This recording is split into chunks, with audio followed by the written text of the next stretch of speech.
In the ancient Greek city of Corinth, there was a visit from Alexander the Great. While many statesmen and philosophers came to greet the king, Alexander noticed that one philosopher was missing. Diogenes of Sinope was instead lounging in the sun shining over the suburban streets of Corinth rather than notice the king. And this is exactly where he was found when Alexander came to see him in person. The philosopher raised himself up when he saw such a large number of people coming towards him, looking up at Alexander, who greeted the man and asked if Diogenes wanted anything. Diogenes said, "Yes, stand a little out of my sun."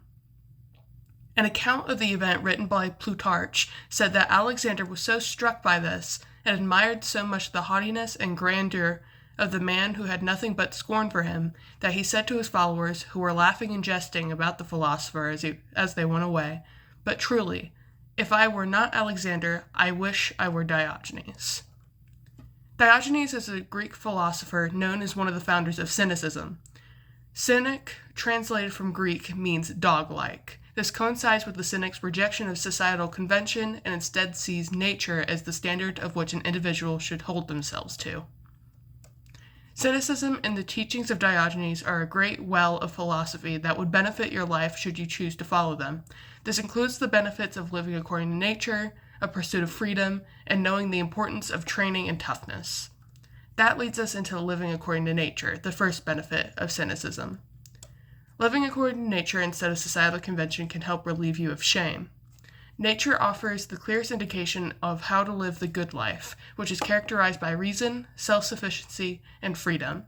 Social conventions, however, can hinder the good life by compromising freedom and setting up a code of conduct that is opposed to nature and reason. Diogenes uses his body to upend the conventional association of decorum with the good. He breaks etiquette by publicly carrying out activities an Athenian would typically perform in private. For example, he eats, drinks, and masturbates in the marketplace, and ridicules the shame felt when one's body is unruly or clumsy. He did believe that there were certain things to be ashamed about, such as an anecdote written in Lives of Eminent Philosophers. To one who protested, "I am unfit to study philosophy," Diogenes said, "Why then live if you do not care to live well?" saying that the man should focus on the morality of his life instead of living aimlessly. Leaving behind societal norms can help bring you closer to a sense of freedom in which you would be able to focus more on your morality rather than trivial political or social matters. You can benefit from having innate freedom, self-sufficiency, and freedom of speech.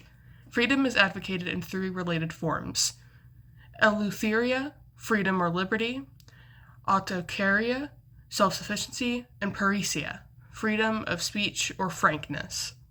Freedom, as it is defined, as the power to act, speak, or think as one wants without hindrance or restraint. This includes restraints that stem from societal conventions and political rules. Removing yourself from these restraints is beneficial to your well-being and gives you autonomy instead of bogging you down with expectations.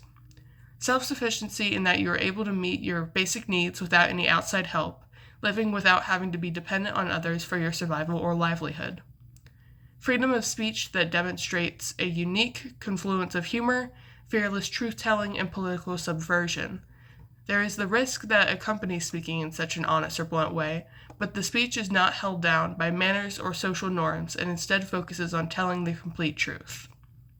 With this extended amount of freedom, there are innate hardships that come with it, and it is important to make sure you are prepared for these obstacles. Focusing on training and strength will help you to live without relying on commodities that can be mistaken as necessities. Ascesis, defined as a kind of training of the self, but which also means exercise or practice, is used in this context to describe a training of the body for the sake of the soul. This was to make sure that the individual was prepared for hardships without being dependent on certain luxuries that have come to be considered necessary. Diogenes of Sinope walked barefoot in the snow, hugged cold statues, and rolled around in the scalding summer sand in his barrel. Hardships show that following cynicism isn't always easy. There are some reservations that stop people from following cynicism. Manners are considered important to have.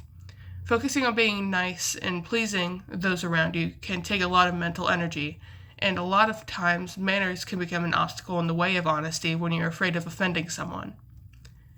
Those who follow cynicism are often described as distrusting. Cynicism believes that most people are motivated by self-interest. By being more cautious around others, you can avoid unnecessary harm and be better prepared if a situation were to arise. Some would argue that cynics put themselves at a disadvantage by not pursuing valuable opportunities. Materialistic endeavors can offer luxuries, but they are not necessary for life, and often the material values are focused on instead of being grateful for what you already have. So, as you can see, the benefits of living according to nature, pursuing a life of freedom, and knowing the importance of training and toughness are all great reasons to follow cynicism and the teachings of Diogenes. Even Alexander the Great, a king known as one of the greatest military strategists and leaders in the world history, said that if he were not Alexander, he would want to be Diogenes.